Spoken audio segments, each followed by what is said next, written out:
ต้นเดือนพฤศจิกายน2025จะเริ่มสำรวจพลเมืองและที่อยู่อาศัยทั่วประเทศครั้งที่5พิธีเปิดบ้านโฆษณาและขบวนการสำรวจพลเมืองและที่อยู่อาศัยทั่วประเทศครั้งที่5ปี2025จัดขึ้นในวันที่20ตุลา2025ที่โรงแรมคราวพลาซ่านครหลวงเวียงจันทน์มีท่านสันติภาพพรหมวิหารรัฐมนตรีกระทรวงการเงินห้องหัวหน้าคณะชี้นำระดับชาติการสำรวจพลเมืองและที่อยู่อาศัยทั่วประเทศครั้งที่5ปี2025ท่านอาจสะพังทองศรีพันดรเจ้าของนครหลวงเวียงจันทน์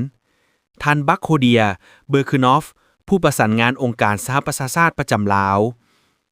บัคทิยอร์คาดิลอฟผู้ตั้งหน้าองค์การสหประชาชาติกองทุนสำหรับประชากรพร้อมด้วยภาคส่วนเกี่ยวข้องเข้าร่วมท่านสันติภาพพรหมวิหารมีคำเห็นว่าการเริ่มต้นลงเก็บกำข้อมูลภาคสนามการสำรวจพลเมืองและที่อยู่อาศัยทั่วประเทศครั้งที่5ปี2025จะเริ่มต้นในวันที่3พฤศจิกายน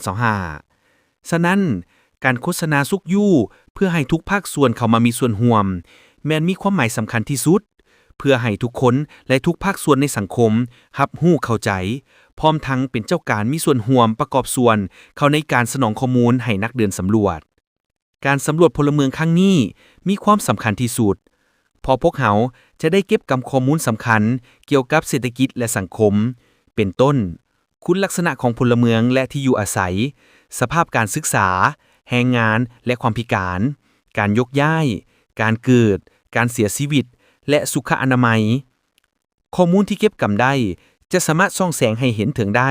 การเปลี่ยนแปลงด้านขนาดโครงประกอบการขยายตัวและการแจกจ่ายของพลเมืองในรอบ10ปีผ่านมาข้อมูลนี้จะเป็นพื้นฐานในการติดตามและประเมินผลการจัดตั้งปฏิบัติแผนพัฒนาเศรษฐกิจสังคมแห่งชาติ5ปีทางที่9และการสร้างแผนพัฒนาเศรษฐกิจสังคมแห่งชาติ5ปีทางที่10ติดตามและประเมินความคืบหน้าของเป้าหมายการพัฒนาแบบยืนยง SDG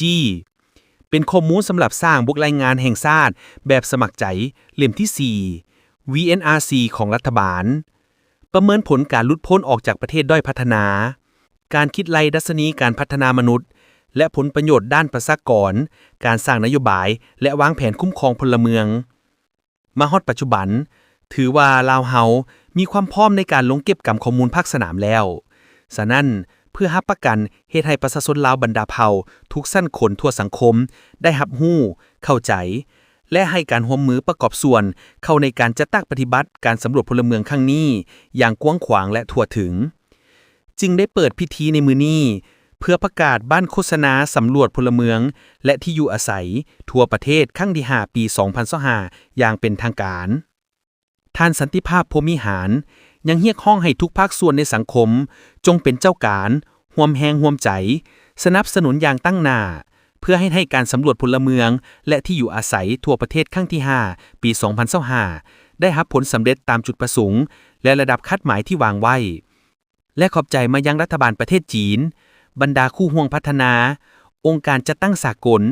คณะชี้นำระดับชาติและคันแขลงองค์การปกครองท้องถิ่นพร้อมทั้งนักเดินสำรวจและนักกวดกาทุกคน